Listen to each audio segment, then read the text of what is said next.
दंडोत प्रणाम. मायबाप हो, मी महानुभाव संप्रदायात येण्याच्या अगोदर वारकरी संप्रदायामध्ये तत्वतः होतो. तत्वतः म्हणजे जाणून घ्या कसे होतो तर तत्वतः होतो. आणि त्या संप्रदायात मला एक मारवाडी ब्राह्मण भेटले. त्यांचं नाव होतं शर्माजी. आणि त्यांनी मला गीता शिकवली. म्हणजे अर्थासह वेदाचार्य होते ते चारी वेदाचे ज्ञानी होते ते. आणि मग त्यांनी मला 14वा अध्याय कसा शिकवला आणि आपण त्या 14व्या अध्यायामध्ये कसं प्रवीण व्हावं असं त्यांनी मला शिकवलं. त्याप्रमाणे मायबाप आज मी तुम्हाला सांगतो. तर 14वा अध्याय सुरू झाला. 14वा अध्याय हा गुणत्रय विभाग आहे. तर ते म्हणतात श्रीकृष्ण महाराज बोललेले स्वतः पहिल्यानं बरेच अध्यायामध्ये प्रथम तेच बोलले. तर मग ह्या अध्याय देखील प्रथम श्रीकृष्ण महाराज बोलत आहेत श्री भगवानुवाचं. आणि ते म्हणतात की अर्जुना परमभूय प्रवक्ष्यामी ज्ञानानाम ज्ञानमुत्तमम यज्ञातो मुनय सर्वे परम सिद्धी मितो गता. हे अर्जुना, मी सर्व ज्ञानातील अतिशय श्रेष्ठ असे ज्ञान तुला सांगतो, परम ज्ञान सांगतो तुला. आणि ते आत्मसात केल्याने सर्व मुनिजन संसारूपी भवसागरातून तरुण गेले आणि परमगतीला प्राप्त झाले. असं पहिल्या श्लोकात आहे. ह्या श्लोकाचा अर्थ आहे मॅडम. आता दुसरा श्लोक घेऊ आपण. तर इदम ज्ञानमुपाश्रिते मम साधर्म्य मागता सर्गेपि नोपजायते प्रलयन व्यथंती ते. तर या ज्ञानाचे आचरण करून, हे जे ज्ञान सांगतो मी तुला, हे ज्ञानाचे आचरण करून मुनी माझ्या स्वरूपाला प्राप्त झालेले आहेत. आणि ते प्राप्त झाल्यावर त्यांना पुन्हा सृष्टीकाळी ह्या सृष्टीत याची गरज नाही आणि संहारकाळी बी त्यांना त्रास होण्याची गरज नाही असं दुसऱ्या श्लोकात म्हणतात. ते तिसऱ्या श्लोकात काय म्हणतात ते म्हणतात की मम येऊनी महद्ब्रह्म तस्मिन गर्भम दद्यामहम संभव सर्वभूतानाम ततो भवती भारत. हे अर्जुना, मी आपली सृष्टी रचनेची इच्छा, परमेश्वराला इच्छा होती, सृष्टी रचनेची इच्छा होते आणि मग माया सृष्टीची रचना करते आणि आपल्याला त्या मनुष्य देहात घालते, आपल्याला मनुष्य देह देते. मग सर्व येवने शिकवते मूर्त संभवंत्या तासाम ब्रह्म महदो निरंबज प्रजपिता. हे अर्जुना, सर्व प्राण्यामध्ये जी शरीरे उत्पन्न होतात ना त्यांची जननी चैतन्य माया आहे.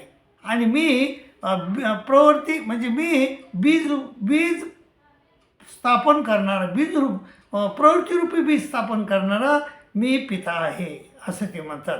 आणि पुन्हा ते मग म्हणतात की आणि आता मायानं आपल्याला ह्या देहामध्ये घातलं. आता याचं आढावा बघा.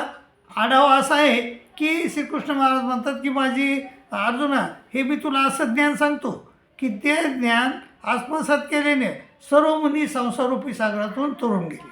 पहिल्या श्लोकाचा अर्थ आहे. दुसऱ्या श्लोकाचा अर्थ, आणि ह्या ज्ञानाचे आचरण करून माझ्या स्वरूपाला पावलेले जे लोक आहेत त्यांना सृष्टीकाळी प्रपंचात येण्याची गरज नाही आणि संहारकाळी त्याला त्रास होण्याची गरज नाही.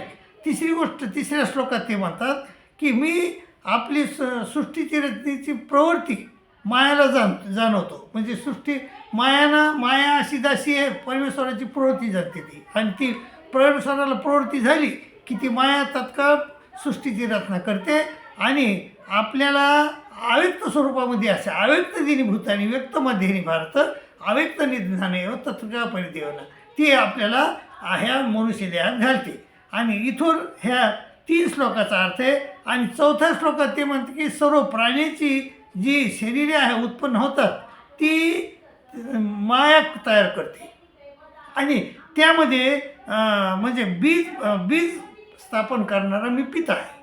तासाम ब्रह्मदो निरंबीज प्रजपिता. आता इथून आपण हे पाहिलं. आता बघा कोणता श्लोक आहे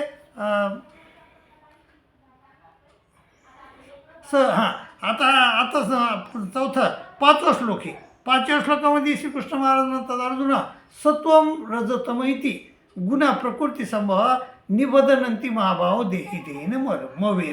तर हे तीन गुणानं बांधून आपल्याला टाकते माया. आपल्याला ह्या देहामध्ये माया 3 गुणानं बांधून टाकते. कोणत्या? रज, तम आणि सत्व. आता त्यातला सत्वगुण कसा आहे? तत्र सत्व निर्मलत्वात, निर्मलिते.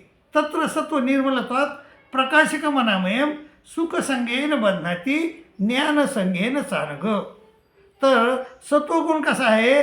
तर सत्वगुण म्हणजे ज्ञान, सत्वगुणानं ज्ञान होते.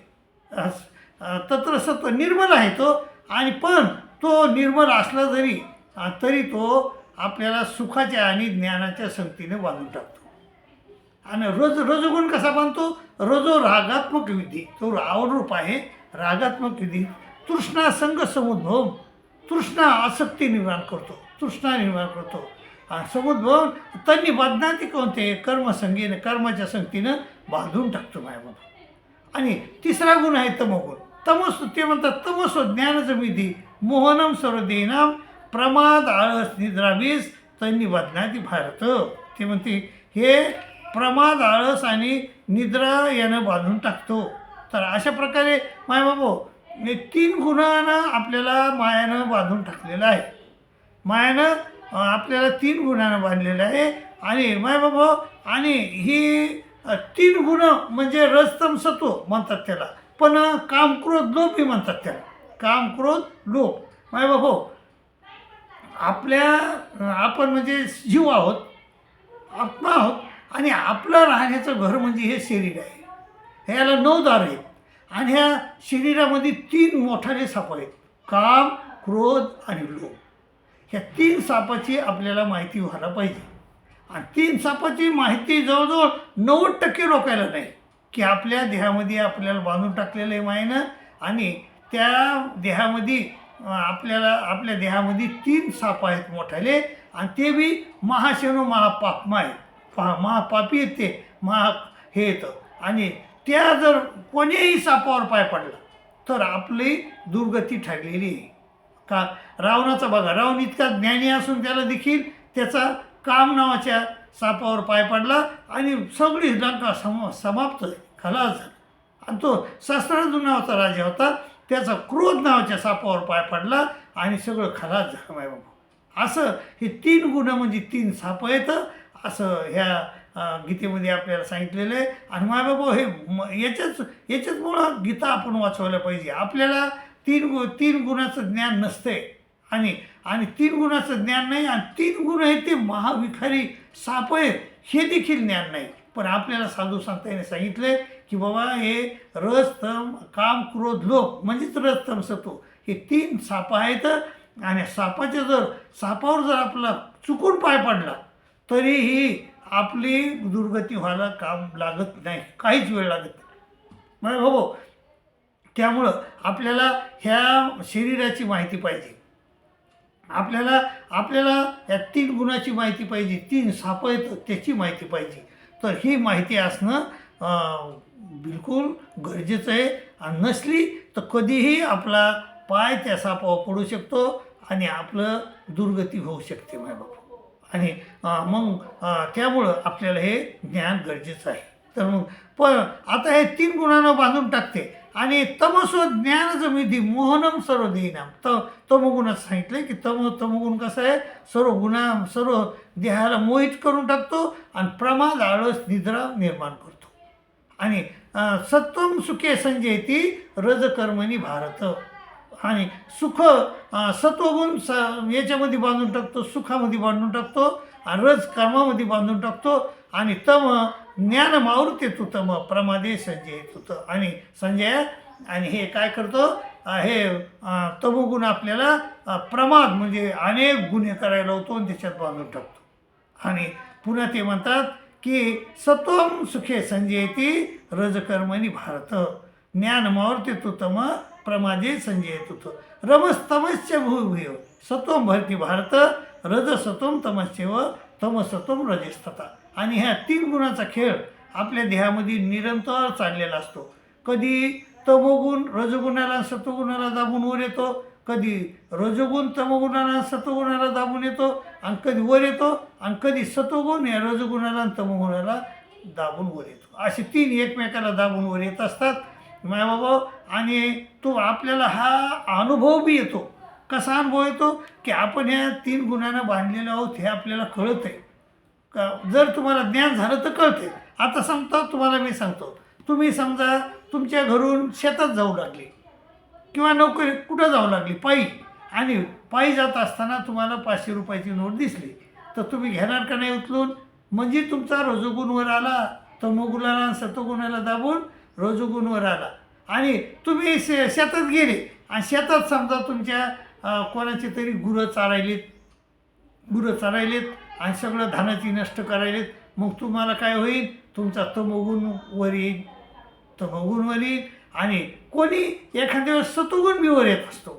कोणी जर कोणाला विनाकारण मारू लागलं, आपल्याला ते दिसलं, तर कोणी एखादा पती जरी पत्नीला केसाला धरून मारत असेल, तर आपल्याला त्याचं काय होतं आहे? दुःख होतं आहे, आपल्याला दुःख होतं आहे. आणि तो आपला सतोगुण वर येत असतो. असे रज, तम आणि सतोगुणाचा खेळ नेहमी आपल्या याच्यात शरीरात चाललेला असतो. आपण आपल्या मनानं काहीच काम करत नाही.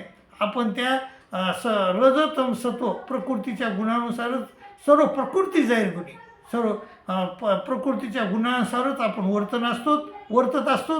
पण जो संत आहे तो गुणातीत आहे, गुणाच्या बाहेर गेलेला आहे. गुणातीत आहे, गुणाच्या बाहेर गेलेला आहे.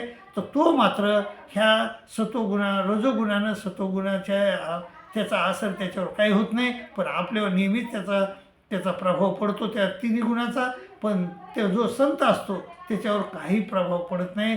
संत एकनाथ महाराज होते, त्यांच्यावर एक माणूस 100 बाऱ्या पान खाऊन थुकला, परंतु त्याचा तमोगुणवर आला का? नाही आला. कारण ते संत होते. संत ह्या 3 गुणाच्या आरी जात नसतात. आणि मग 3 सापाच्या लांब असतात ते. पण आपण मात्र संसारिक माणसं मात्र ह्या 3 गुणाच्या आरी जातो. आणि कधीतरी 3 गुणाच्या आरी जाऊन सतत काम करत असतो आपण. बाबा, ह्या 3 गुणाला जाणून घ्या. आणि याच्या पुढचं बी मी तुम्हाला सांगेन, पुढचं बी विवरण करीन, सांगेन मी तुम्हाला. पण आता आपल्याला मर्यादा आहे 10 ते 12 मिनटाचा व्हिडिओ करायचा. तर आज तुम्हाला इथंच मी थांबतो. आणि ह्या रजोगुणापासून, तमोगुणापासून, सत्वगुणापासून सावध राहा. कारण श्रीकृष्ण महाराजांना अर्जुनाला सांगते वेळेस काय म्हणले श्रीकृष्ण महाराज? अर्जुना, त्रैगुण्य विषय होता, निस्त्रय गुण हो अर्जुन. गुण त्रिगुणात्मक आहे, तू त्या 3 गुणाच्या पलीकडे जाय, गुणातीत हो. अर्जुना, त्रैगुण्य विषयादा निस्त्रय गुण हो अर्जुन. निर्द्वंद्व नित्य सत्व असतो, निर्योग क्षेम आत्मवान. आपल्याला काय व्हायचं आहे? निर्योग क्षेम आणि आत्मवान व्हायचे, कणखर व्हायचे. मायबाबा, हे गीता वाचल्यानंतर, शास्त्र कळल्यानंतर, ज्ञान झाल्यानंतर माणूस हा कणखर होतो, ज्ञानी होतो आणि आत्मवान होतो. मायबाबा, आत्मवान व्हा आणि आपलं भलं करून घ्या, अशी मी तुम्हाला नम्र विनंती करतो. आणि तुमच्या रजा घेतो. दंडोत प्रणाम.